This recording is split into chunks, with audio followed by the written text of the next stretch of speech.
अब जब साउंड जो होती है ना, जब चलती है किस में से, एक मीडियम से ट्रैवल करती है, उसकी स्पीड होती है। तो जैसे किसी ऑब्जेक्ट की स्पीड होती है, कैसे निकालते हैं हम? स्पीड ऑफ एन ऑब्जेक्ट क्या होता है? Total distance travelled by total time. याद आया कुछ?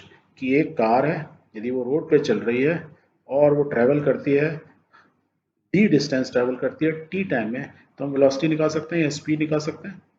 स्पीड क्या होगा? यही फॉर्मूला, डिस्टेंस कितना टाइम लिया, तो d by t. This is called v is equal to d by T.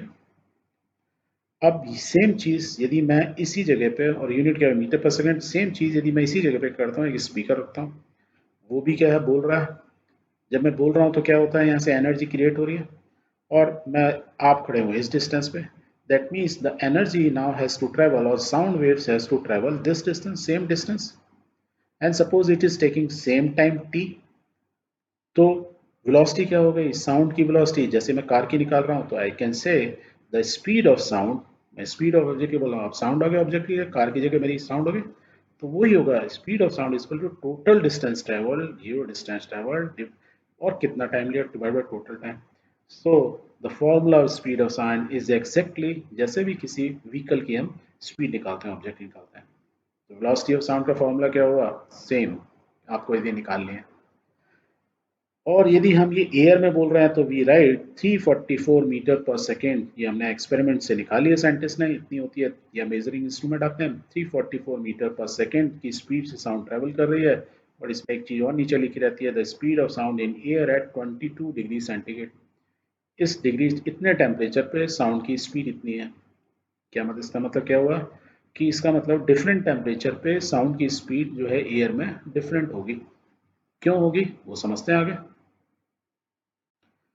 So speed of the sound, what we learned is total distance traveled divided by total time, or V is equal to d by t, where d is in meter, t is in second, so unit is meter per second.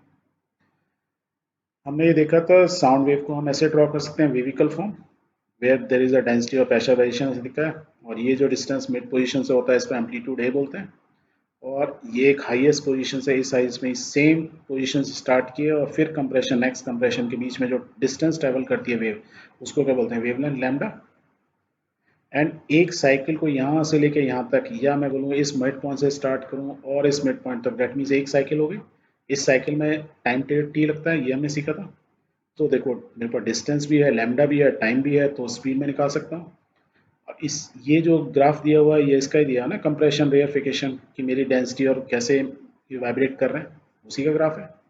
So I can say the speed of sound v is equal to total distance, क्या हुआ? Lambda is the distance, time taken is t, means मैं यहाँ से start करते एक cycle को complete करने में t लग रहा है, तो this velocity is equal to क्या होता है? Speed of sound lambda upon t में बोल सकता हूँ। d की जगह लैम्डा बोल दिया, distance travelled upon time taken t। Very good.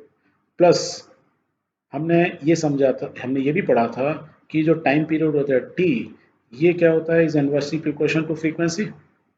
यदि ये फ्रीक्वेंसी है तो t की जगह यदि मैं ये लिख सकता हूँ 1/v, या 1/t की जगह v आ जाएगा, राइट। तो I can say velocity v is equal to lambda into v, 1/t की जगह न्यू लिख दिया, तो v is equal to lambda nu. तो बहुत जगह ये फॉर्मूला क्या होता है ना, न्यू को ये कन्फ्यूजन होता है v और न्यू के बीच के, तो इसलिए बहुत बार लैम्डा n लिख देते हैं। n means the frequency, number of times, number of vibration पर सेकेंड, तो n। बहुत जगह आप देखोगे बहुत लोग फ्रीक्वेंसी की जगह f भी लिख देते हैं। तो बस याद रखो कि ये फ्रीक्वेंसी की, वेलोसिटी की स्पीड की, और डिस्टेंस अपॉन टाइम, और वेव में जब भी होगा, जब भी हम डिस्टेंस की बात करेंगे, उसमें वेवलेंथ की बात करेंगे, दैट इज द डिस्टेंस। तो लैम्डा अपॉन टी, तो रटने की जरूरत नहीं है। तो आपको यदि टाइम एंड मोशन से याद था, मोशन जो चैप्टर से पढ़े थे, स्पीड ऑफ साउंड या speed of an object, distance upon time, तो बस साउंड के केस में is the wavelength, time period is the time, जो होगा टाइम पीरियड हो जाएगा, तो लैम्डा अपॉन टी, और ये टी अपॉन फ्रीक्वेंसी आपको मालूम है एक दूसरे के अपोजिट होते हैं। तो ये वाला फॉर्मूला नहीं भी याद रखें तो भी आपको ऑटोमेटिकली अपने आप आ जाएगा। क्लियर है?